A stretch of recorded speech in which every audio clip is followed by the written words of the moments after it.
جس فتنے کے خلاف، جس فتنی کے خلاف آپ کام کر رہے ہیں اس پر آپ کو مطالعہ ہونا چاہیے۔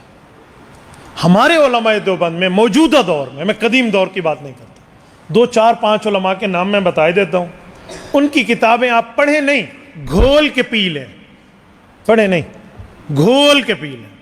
ایسے اس میں جیسے چینی کو محلول بنایا جاتا ہے نا، گھول کے پیا جاتا ہے، آپ دلیل کی دنیا میں امام بن جائیں گے۔ امام اہل سنت والجماعت شیخ الحدیث و تفسیر استاد ذی المکرم حضرت مولانا محمد سرفراز خان صفدر، اللہ ان کی قبروں پہ کروڑوں اربوں رحمت نازل فرمائے۔ اس کی جملہ کتب آپ اپنے پاس رکھیں اور ان کو پڑھیں۔ چاہے آپ سمجھیں نا میری مسجد میں معاملہ خراب ہے، میرے محلے میں لوگ سوال پوچھ رہے ہیں، 1 سال کے لیے آپ نے نہیں پڑھا ہوا نا، 1 سال کے لیے منہ بند کر کے پڑھنا شروع کر دیں، ادھر اوٹ پٹانگ کہنے سے بہتر ہے 1 سال آپ ریکور کر لیں گے، مسئلہ نہیں ہے۔ نمبر 2، حضرت مولانا قاضی مظہر حسین چکوال رحمۃ اللہ تعالی علیہ، ان کی کتب کو بھی آپ اپنے پاس۔ حضرت مولانا محمد نافع رحمۃ اللہ علیہ جھنگ والے، ان کی جملہ کتب آپ کے پاس ہونی چاہیے۔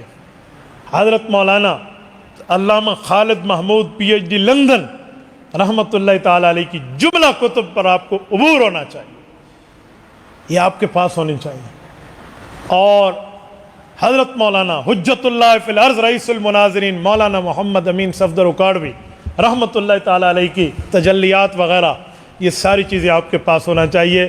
یقین مانیے اس دھرتی پر کسی ماں کی کوکھ نے وہ بیٹا نہیں جنا جو آپ کا مقابلہ کر جائے، یہ کسی کی بھول ہے جو علماء دیوبند کو یوں پھنسا جائے۔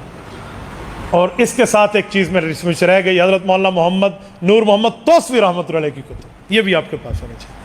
ترنڈا محمد پناہ رحیم یار خان والے، یہ آپ کے پاس ہوں، آپ اس کو پڑھیں اور سمجھیں۔ یہ نہ کہنا کہ یہ اردو کتب ہے، یہ نہ کہنا اردو کتب والی بات اپنے دماغ میں نہ لانا۔ ہمارے علماء نے، رب نے ان کو، ہمارے علماء کو اردو میں وہ ملکہ عطا فرمایا ہے کہ آپ کو عربی ایسے بنا کر دیں گے جیسے آپ گڑ کھا رہے ہیں اور چینی کھا رہے ہیں، اس کے لیے آپ کے لیے آسان بنا کے۔ یہ عربی والا بخار اپنے دماغ پہ مت لائیے۔ کیوں؟ یہ جو کہتے ہیں نا عربی کتابوں میں بڑے بڑے علوم ہیں، قرآن اور حدیث سے ہٹ کر بات کر رہا ہوں، وہ تو ہے یہ عرب ہمارا ایمان کا حصہ ہے، اس سے ہٹ کے میرا عقیدہ، ایمان، نظریہ، موقف، مشن اور مسلک ہے۔ میرا مان یہ ہے کہ اکابرین علماء دیوبند جیسا اس دھرتی پر کوئی طبقہ نہیں آیا، اور ان کے علوم اور ان کی مہارت جیسے افراد اس دھرتی پہ موجود نہیں ہیں، تو علماء دیوبند کی اکثریت تو اردو کتب لکھے ہوئے ہیں۔ میں مدینہ یونیورسٹی میں تھا، ایک غیر کے مقلد سے میری بات ہے کہ یہ اردو کتب آپ نے پڑھی ہیں، تو میں نے اسے کہا ادھر آ ستم گر ہنر آزمائیں تو تیر آزما ہم جگر آزمائیں۔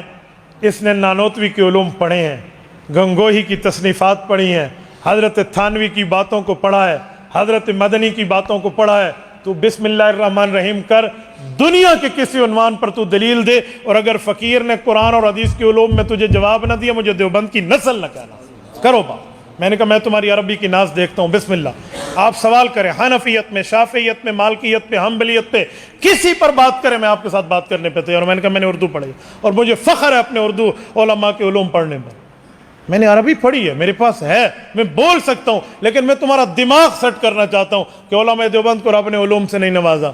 میں نے کہا بابا یہ باتیں اپنی جیب میں رکھو، تو مجھے کہنے لگا یہ تو تعلی ہوئی، تکبر ہوا۔ میں نے کہا جا، ابھی عربی کی بات کرتا تھا، جنگ حنین میں اللہ کے رسول نے دشمن کو للکار کے فرمایا تھا، انا النبی لا کذب انا ابن عبد المطلب، کہ میں وہ نبی ہوں جو جھوٹا نہیں ہوں، میں عبد المطلب کی نسل ہوں، پیچھے ہٹنے والا نہیں ہوں۔ پتہ چلا اس طرح اپنے لیے گفتگو کرنا دشمن کے سامنے سنت نبوی ہے۔ تو مجھے کہہ رہا ہے تالیاں جیب میں رکھیں اپنی تالیاں، تو ان کا دماغ ٹھیک ہوا، بات کہتے کسے ہیں؟ میں نے کہا سنو، آب حیات اردو میں حضرت نانوتوی نے لکھی ہے، تو لے آ کوئی مولوی جو اس طرح لکھ کر مجھے دکھائے۔ تحذیر الناس اردو میں ہمارے شیخ نے لکھی ہے، لے آؤ اس جیسی کتابیں۔ میں نے کہا یہ ہمارے سامنے نہ کہنا، 45 جلدوں پر حضرت تھانوی کے ملفوظات و خطبات موجود ہیں، آپ پڑھ کے تو کبھی دیکھو۔ حضرت مدنی رحمہ اللہ کو پڑھ کے دیکھو، مفتی کفایت اللہ کو پڑھ کے دیکھو، مفتی محمد شفیع رحمہ اللہ کو پڑھ کے دیکھو، مولانا شبیر احمد عثمانی اور شیخ الہند کی قلم کو دیکھو، علامہ انور شاہ اور مرتضیٰ حسن چاندپوری کے قلم کو دیکھو۔ میں نے کہا آپ نے اپنے علماء کو پڑھا نہیں؟ تو اس لیے 8ویں بات کر رہا ہوں، اپنے علماء کو پڑھنا سیکھیں۔ جب تک آپ اپنے علماء کو نہیں پڑھیں گے، ناراض نہ ہونا میں ایک لفظ بول رہا ہوں، عقیدے میں اور زبان میں ہیجڑا بن جائے گا بندہ۔ عقیدے اور زبان میں نہیں آئے گی اس کے پاس، وہ علمی ہیجڑا ہوگا، علمی شیمیل ہوگا، علمی خسرا اور نٹوا ہوگا۔ اس کے پاس دلائل نہیں ہوں گے جب تک وہ اپنے مذہب کو یوں پڑھے گا نہیں، اور جب وہ پڑھ لے گا تو اس میں بالغیت آنا آ جائے گی، وہ بالغ ہو جائے گا۔ ہم اپنے اکابر کو پڑھتے نہیں ہیں، علوم کو سمجھتے نہیں ہیں، دلائل سے بہراور نہیں ہیں، اور ہمارے پاس ہتھیار نہ ہو اور ہم نکل کھڑے ہوئے ہیں کسی بندے کا مقابلہ کرنے کے لیے۔ ہماری میٹھی اور پیاری زبان سرکی میں سے کہتے ہیں لنڈی اٹھی پھنڈی، ٹھیک ہے؟ تو لنڈی اٹھی پھنڈی والی بات نہیں ہونی چاہیے۔ اس کا ترجمہ کو مولانا آپ کو سمجھا دے گا۔ میں نے جس ولی العقل تکفی الاشارہ ولی العقل، تو میں نے چند باتیں آپ کو اس لیے سمجھائی ہیں۔ جب آپ ان اکابر کو پڑھو گے جن نے اپنے علوم حضور پاک علیہ السلام کی زبان والے، اللہ کی لسان والے آپ کی زبان میں آپ کو سمجھائے ہیں، پھر جا کر آپ کو سمجھ آئے۔ ایک بندہ مجھے کہنے لگا، اپنا مولوی مجھے کہتے مولانا دوسروں کو بھی پڑھنا چاہیے تاکہ پتہ چلے یہ لوگ کیا کہتے ہیں۔ میں نے کہا کس لیے پڑھنا چاہیے؟ کہ ان سے کوئی فائدہ ہوگا؟ اگر اس نیت سے پڑھتے ہو تو آپ بے وقوف ہو۔ کہتے وہ کیوں؟ میں نے کہا ایک بندے نے ایک کاروبار کرنا ہے اور اسے پیسے چاہیے، بیٹا ہے، اس کا والد مالدار ہے، چاچو مالدار ہے، ماموں مالدار ہے، بڑا بھائی مالدار ہے، اماں مالدار ہے، پورا خاندان ہے، اور وہ اس کے ساتھ کوآپریٹ کرنے پہ تیار ہیں، اور یہ جاتا ہے جا کر کسی یہودی سے قرضہ لے آتا ہے، کسی نصرانی سے قرضہ لے آتا ہے، اور کسی غیر سے جا کر لے آتا ہے، تو لوگ کہیں گے اسٹوپٹ مین، بے وقوف آدمی ہے، اپنوں سے نہیں لیتا، اندھے کوئی سجن مر گئے، نگو ساواں ہے، ہماری زبان میں کہتے ہیں اس کے کوئی سجن نہیں ہے، اپنے نہیں ہیں، کسی اور کے پاس جا رہا ہے۔ اولئک آبائی فجئنی بمثلہم اذا اجتمع یا جریر المجامع۔ میرے علمی آبا موجود ہیں، میری علمی آبا و اجداد موجود ہیں، علماء دیوبند میرے علمی آبا و اجداد ہیں، ان کے پاس علم بھی ہے، تقوی بھی ہے، طہارت بھی ہے، للہیت بھی ہے، اپنائیت بھی ہے، خودداری بھی ہے، ایمان اور جذبہ بھی ہے۔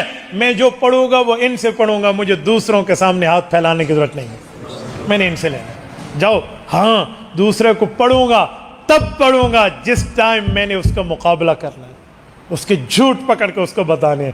جب مجھے اپنے مذہب پر اعتماد ہی نہیں ہے، تو جب رب اشرح لی نہیں ہے تو ویسر لی امری کس کام کا، واحلل عقدۃ من لسانی کس کام کا، اور یفقہوا قولی کا نتیجہ کیا ہوگا؟ اس لیے اپنے اکابر کو پڑھیں۔ جب آپ اپنے اکابر کو پڑھیں گے آپ آگے سمجھا پائیں گے۔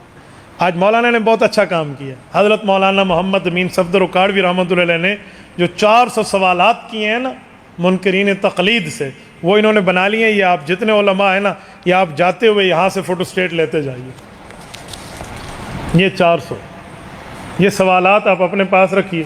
اس کے ساتھ آج سے ہی آپ یا تو اپنے کسی مقتدی عقیدت مند کو کہہ کر یہ کتب لیجئے جن کے نام میں نے لیے ان بزرگوں کے، یا خود لیجئے اگر اللہ نے آپ کو توفیق دی، اور پھر پڑھیے اس کو، حلال کیجئے دوسرے کا پیسہ، آپ سمجھیے، نہیں تو اپنے اکابر سے رجوع کیجئے، وہ آپ کو سمجھائیں گے۔ جب آپ اس طرح کریں گے خدا کی قسم آپ کام کر سکتے ہیں۔